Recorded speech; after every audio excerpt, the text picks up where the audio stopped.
I put regrets only on the calendar. He brought a chair at 8:04. Hook. The calendar invite started as a joke I didn't have the courage to label properly. Dinner, regrets only. The note said dress code, honest. The location said home, and the time said 8:04 because 7 o'clock felt like a meeting and 8:07 was hours already. I didn't expect my husband to accept so fast, and I didn't expect him to add a guest. A single folding chair, RSVP'd by name as if furniture could keep us from standing in the kitchen, pretending the counter was a truce. My name is Daniel, 35, the kind of person who writes product onboarding that sounds like patience and then forgets to use it on people. My husband is Chris. He tunes pianos and teenagers with the same discipline, gentle to a point, relentless after that. We've been married 4 years, and lately we've been roommates who specialize in logistics. We leave one another receipts like love notes, and we file our dissatisfaction under to be discussed after laundry. The invite was a dare. Regrets only is all the sentences I'd swallowed this year. At 7:58 I set the table like a stage mistake I hoped would pass for a choice. 2 plates, 2 real napkins because paper feels like cowardice when you're trying to be brave. The good glasses for water, the ones we save for company as if the two of us aren't the guests we most often fail to honor. I put our phones face down on the bookshelf as if manners were still a technology you could install. At 8:02 the door opened and Chris walked in carrying the folding chair like an apology with legs. He unfolded it at the end of the table and placed a blank index card on the seat, right where a spine would go. On the card, his tight tuner's handwriting read regrets only. Park them here, then sit with me. He tapped the chair with 2 fingers and then tapped the middle of my back with his palm, exactly where the therapist years ago said the back belongs to the heart. We kept it YouTube clean, but my breath came back like a person who realized they never left. You named the dinner, he said, sliding his phone into the drawer with mine. I brought the furniture. I thought you decline, I said. It's a dumb joke that got out of hand. It's a good title, he said, serious. Titles help me show up. He set a lemon-colored kitchen timer on the table, the yard sale one we had bought because it didn't lie, and turned it to 4. Window rules even when the window is a dining room, he said, and set his palm on my back. The city offered its nightly proof of existence, scooter asking permission, elevator cables negotiating, somebody laughing like the punch line was relief, and we didn't narrate any of it. When the lemon chimed, we sat. He slid a folded page between the plates like a check presented with ceremony. On it, in blocky capitals, Manual of Dinner Service, approved by no one. Hand on back, 4 minutes, no commentary window anywhere. Inventory at 8:12, 3 facts, 2 fears, 1 request, no closing arguments. Good glasses at 8:20, we are company. No diagonals when we walk, we do not cut across the parking lot. Saved time not equal to saved heart. 11:11 receipt, 1 precise thing that mattered today. No resume. Below that in pencil he'd added, Article 0, clear language first. I loved him most just then for underlining the 0. I made a menu, he said, and handed me another card. It looked like a bistro joke until it didn't. Starter, 2 truths, no performance. Main, inventory 321. Side, water disguised as a party, good glasses. Dessert, 1 small thing to name, $5 duty-free. After dinner mint, 11:11 receipts, not slogans. Truth, I said. I volunteered for extra projects because calendars don't reject you, they become evidence. Truth, I've been acting like the hall monitor of our house. My voice didn't crack, but the sentences did. Truth, he said.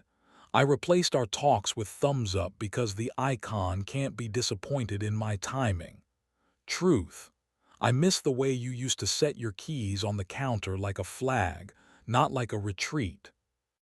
The folding chair at the end of the table waited like a place we could abandon without guilt. I wrote, "I'm just tired" on a regret and set it there. Then later, and not now. Because those are the two halves of the same delay I keep mistaking for gentleness. Facts, I said.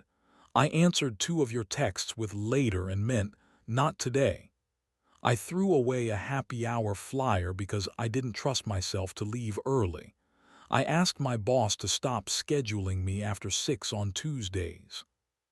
Fears, I said. If I stop being useful, I stop being lovable. If I ask for help, I will owe a kind of interest I don't know how to pay. One request, I said. Kiss me when you come in, even when we're behind, especially then. Chris put his palms on the table like a man accepting vows for the second time. Facts. I folded laundry that could wait while you were upset. I moved our window time to finish a tuner's report no one will remember. I ended a conversation with a thumbs up that needed a mouth. Fears that my patience is retreat with a better shirt. That order is my way to keep you at room temperature. Request, ask me for dumb help. Hold the bowl. Sit here. Put your hand here. We poured water into the good glasses, and the sound was more ceremony than gravity. We clinked without speeches. We should name something, he said. Duty-free. I took a green marble from my pocket, a cheap thing I'd bought from a kid on the corner with a tackle box of treasure, because you can't save a marriage without putting treasure on the table that doesn't pay bills. Soft planet, I said. He grinned and slid a tiny brass hinge toward me, the kind you find in junk drawers of better lives. Second chances, he said. The sill adopted both. At 3:15 the next day, my phone buzzed with an alert no app confessed to sending. Listen to 11 seconds of water. Then text, present/where. I played the laundromat recording I made during a week I mistook volume for identity. Present/train, I typed. He wrote back, present/metronome, because he was prepping a kid for juries and the beat matters when fear wants to rush. I smiled on a bench like a man with a plan, and nobody charged me a tax. We chose a witness because marriages need a notary with muffins. We asked our neighbor Angie in 4D, who understands yeast and privacy better than anyone. Once a month she texts window, and we answer with one sentence each, present/sink, present/couch, and she hearts the thread like a stamp that says filed. That first time she added nothing else, and it felt like the kind of kindness I'm worst at, not improving anything. We added a garage of excuses under the radiator, an envelope labeled with a Sharpie that used to belong to a version of me who enjoyed office supplies more than courage. Rules. Park it's nothing and I'm just tired. Retrieval requires reading the excuse out loud like you're paying a fine.